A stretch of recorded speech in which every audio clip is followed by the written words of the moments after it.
I've really seen the impact of lack of insurance or underinsurance on people, you know, from friends, family, colleagues, as well as patients day in, day out.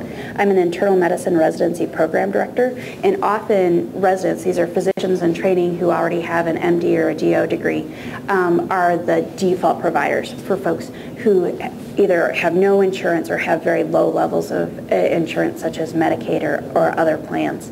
So, you know, it happens quite frequently that we'll have a patient, say, who comes in with a heart attack, gets a cardiac catheterization and has a small metal tube placed into their heart to keep the artery open so that the heart muscle will stay alive and continue beating.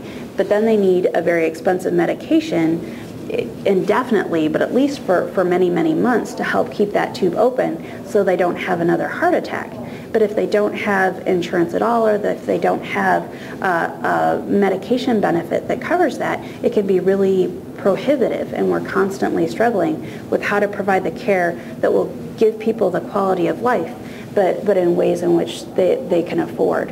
Other examples of people with pre-existing conditions who can't get insurance, colleagues who have had childhood illnesses that have left them with increased risk for health problems later in life, and so they can't get insurance and don't have access to care. You know, it's the story of the chef who's starving in the kitchen is what that feels like sometimes. And then, of course, there are new types of insurance coming out that people don't really understand how it's going to affect things. High deductible medical savings account, I've noticed a real problem with folks because, sure, after you spend $3,000, $5,000, whatever, it kicks in and it'll cover everything.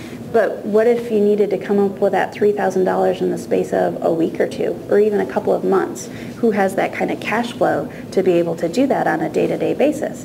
And so I have a patient who I've seen recently who was having problems with numbness and tingling and weakness in her arms, dropping things, problems sleeping because of the pain, unable to do her job, typing, being affected, and those kinds of things. And I strongly recommended that we get an urgent MRI and get her in to see the surgeon so that she could have corrective therapy. And she said, I can't afford it right now. I don't have the money to pay for the test, and so I'm going to need to call you back when I've got the money.